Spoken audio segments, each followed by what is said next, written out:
Welcome all. In this lecture, we will discuss about sampling process and sampling theorem. First, we can discuss sampling. So, sampling is the process of converting a continuous time signal into a discrete time signal. A continuous time signal means it will be having value at every instant of time. Discrete time signal will be having value only at some instance. So let us consider this continuous time signal. So it is having value at every instant of time. X of t is the continuous time signal. So now we have to convert this continuous time signal to discrete time signal, or we have to sample this continuous time signal. The process is called sampling. We have to sample this continuous time signal. So in order to sample this continuous time signal, we are using a impulse train function delta t of t. This signal delta t of t. So it is a impulse train function, means if it is only impulse means it will be having only value at 0, but this is repeating at every ts, every interval. So it is a periodic function, periodic signal. It is a ts, 2ts, 3ts, etc. In between these the value is 0, but at 0 it is 1, at ts it is 1, 2ts it is 1, like that. It is called impulse train. Negative side also.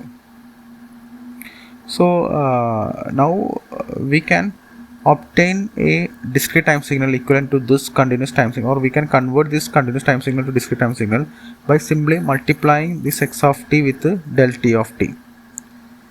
So if you are multiplying x of t with del t of t, here the values are 1 at instance only, this 0, ts, etc.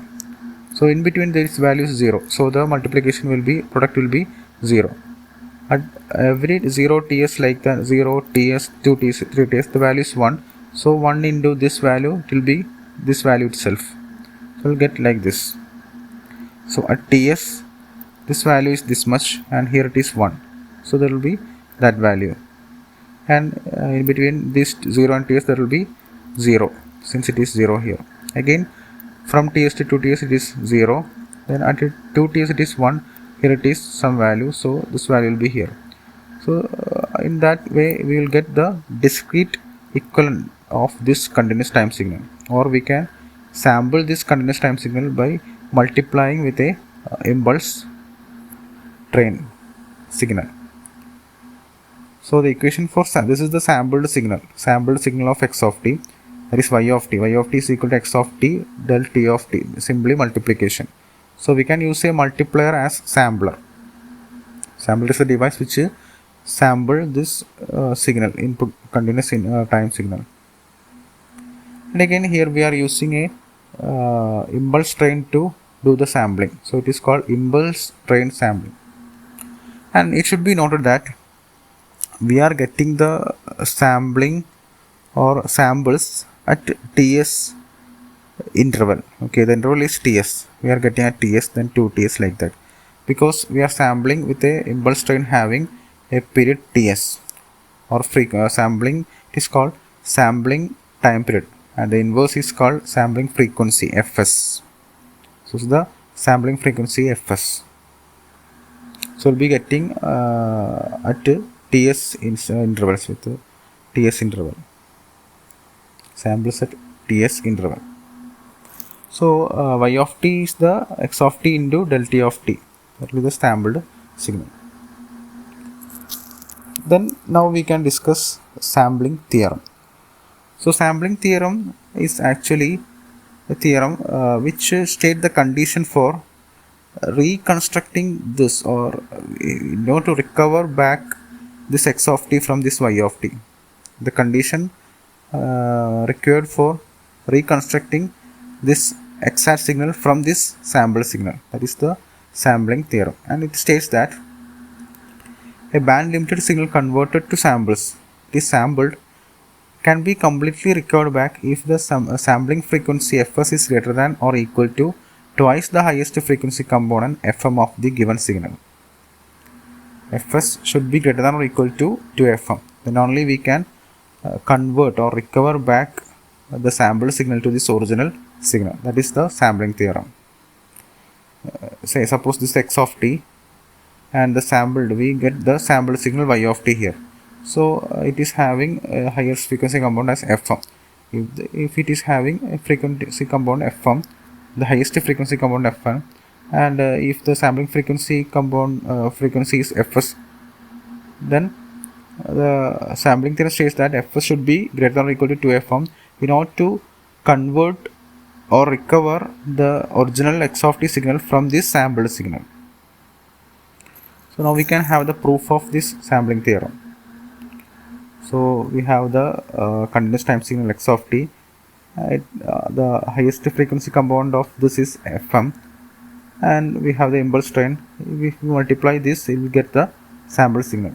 So we are considering a band limited signal. So band limited signal means x of t will be having only frequency components in between this band, that is minus omega m to omega m. The highest frequency component is Fm, then the band will be, the frequency will be minus omega m to omega m. All other frequency components will be 0. Omega m equal to 2 pi Fm. Then let us consider the Fourier transform of this x of t. Fourier transform means for each omega, what will be the value? We are converting or transforming to the frequency domain. Means x of j omega will give the value of function at each frequency, at each value of omega. So suppose we can draw the magnitude of spectrum. Magnitude spectrum means for each value of omega, what will be the value of x of j omega? What will be the magnitude of x of j omega? That is the magnitude spectrum. So we know that this will be having only value between minus omega m and omega m. So we'll get like this. Means there will be value in between minus omega and omega. This can be anything. Okay, this can be will be depending upon the x of t. Okay, but the thing is, there will be no value beyond omega m or before minus omega m. There will be only omega in this only value, or the x of j omega, the magnitude will be only in between this minus omega m and omega. That is the band limited signal. Okay, all other frequency components will be 0. This is the magnetic spectrum for x of j omega m. That is the original signal. Now we have to draw or obtain the Fourier transform of the sampled signal y of j omega. So we can try that. So we know that sampled signal is y of t equal to x of t into del t of t, multiplication of these two. So omega s is the frequency of this impulse train, and omega m is the highest frequency of x of t. That is equation number 1. Then Fourier series representation of del t of t can be represented as, we can represent the del t of t impulse train as a Fourier series because it is a periodic signal. So we can find represent as in a Fourier series to be equal to the function, which is equal to del t of t is equal to a0 plus sigma n equal to 1 to infinity n cos n omega st plus bn sin omega st, where omega s is the frequency of the function del t of t. We are trying to represent in a Fourier series. Then a0 is the coefficient is equal to, we have to integrate over a time period. So we can integrate from minus ts by 2 to plus ts by 2 del t of t, this function. So this is the signal. So the value, so we have to integrate from minus ts by 2 to ts by 2. So from this period to this period.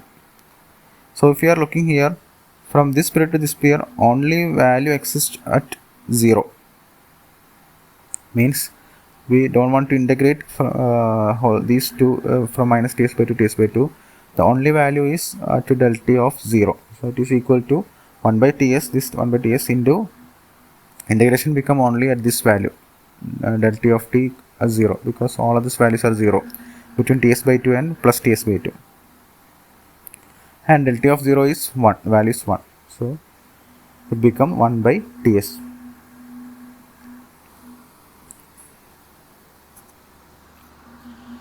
Again, next coefficient an is equal to 2 by ts integral minus ts by 2 del t of t cos n omega st dt. Again, the value exists only at del t of 0, so it become 2 by ts del t of 0 cos 0, only t becomes 0. Again cos 0 is 1 and this del t of 0 is again 1, so it becomes 2 by ts.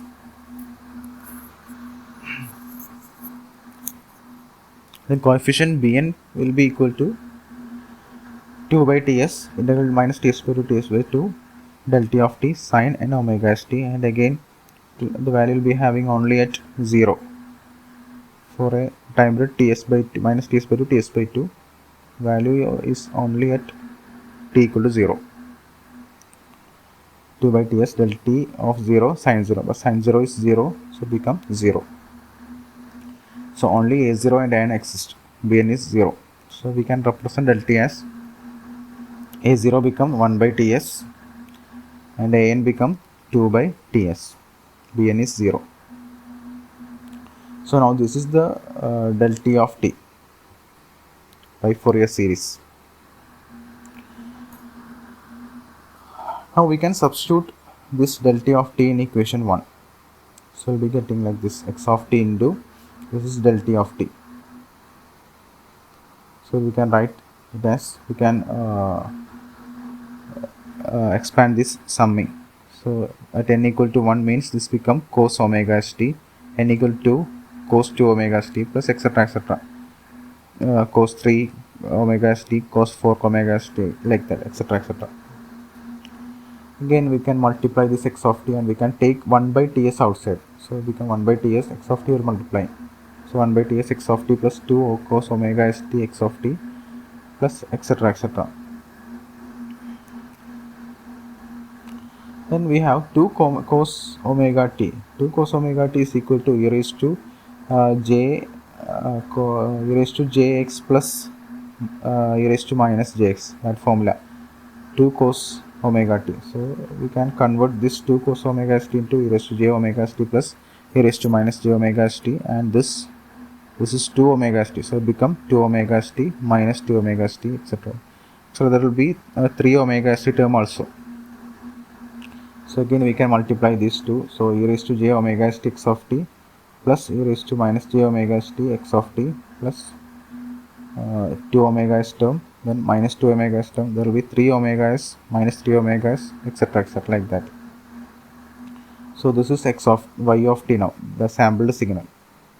Now we can take the Fourier on both sides, Fourier transform of on both sides. So now we can use the frequency shifting property. We have the Fourier transform of x of t is x of j omega, the original signal. Now this is e raised to in the form e raised to j omega t x of t. So it is x of j omega minus omega 0. So here it is omega s. So it become x of j omega minus omega s. Here become minus omega s. So it become plus. So this is x of t. It is x of j omega. This become x of j omega minus omega s. It become this minus omega s. So it become plus omega s. Here it is 2 omega s. So minus 2 omega s. This become plus 2 omegas plus etc. 3 omega term will be the 4 omega term will be like that, etc etc. So this is x of j omega. Now we can try to plot the x of j omega. For that we have, this is x of j omega, the original signal. It is having only the value amplitude in between minus omega and omega m.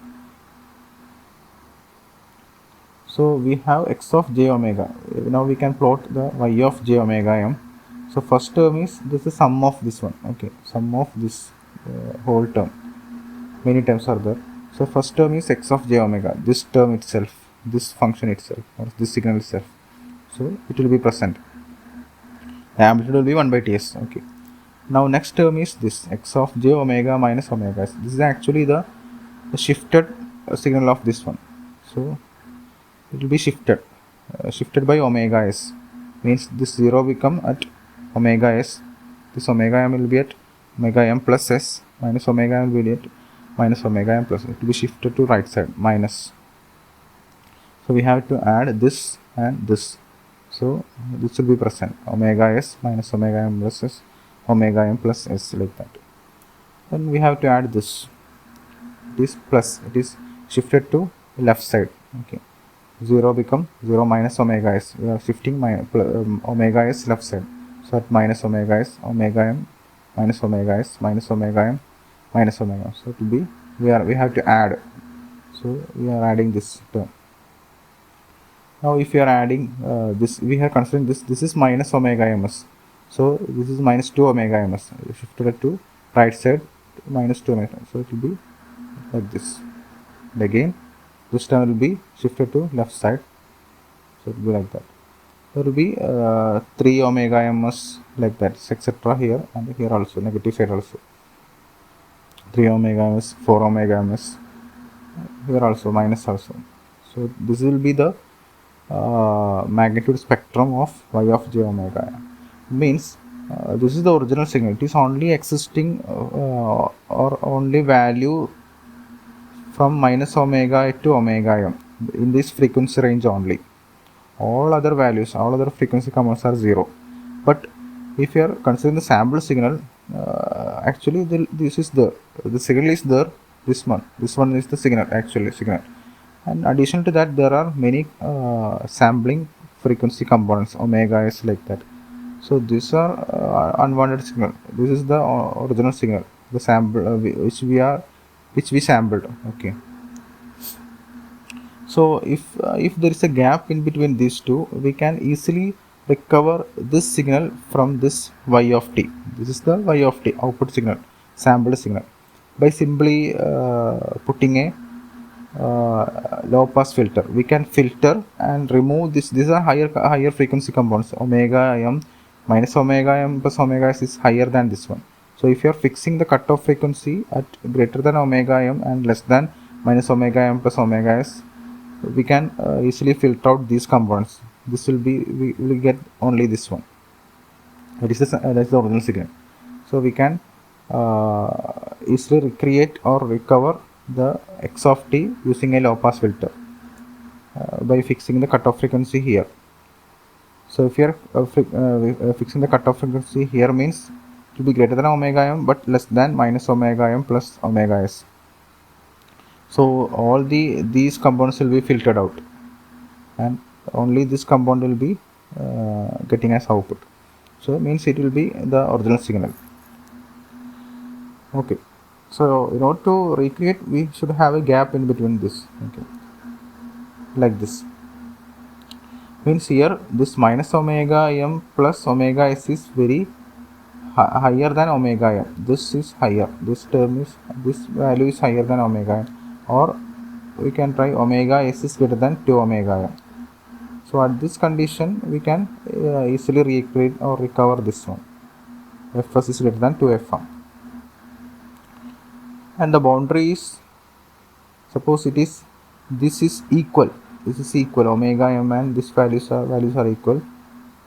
This is omega s is such that omega m is equal to minus omega m plus omega s. So this will be the condition. If you are selecting the omega s, or if you are selecting the sampling frequency in such a that minus omega m plus omega s is equal to omega m, that is, this will be equal here. So it will be here like this.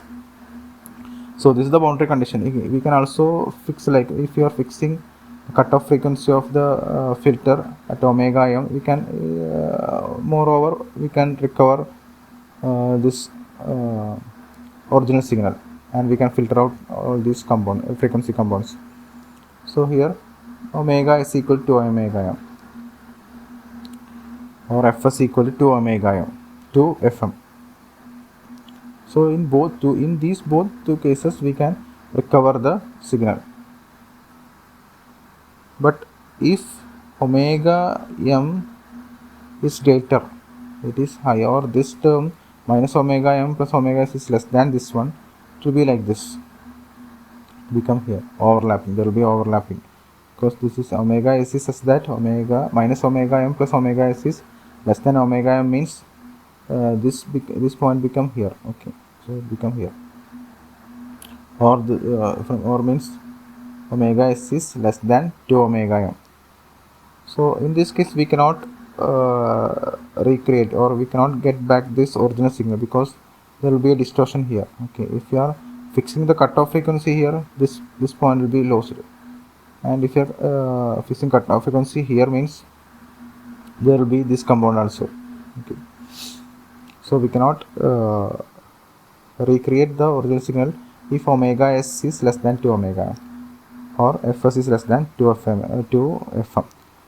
We say that we can recreate back the sample original signal from the sample signal if fs is greater than 2 fm or fs equal to 2 fm or fs greater than or equal to 2 fm. That is the sampling theorem.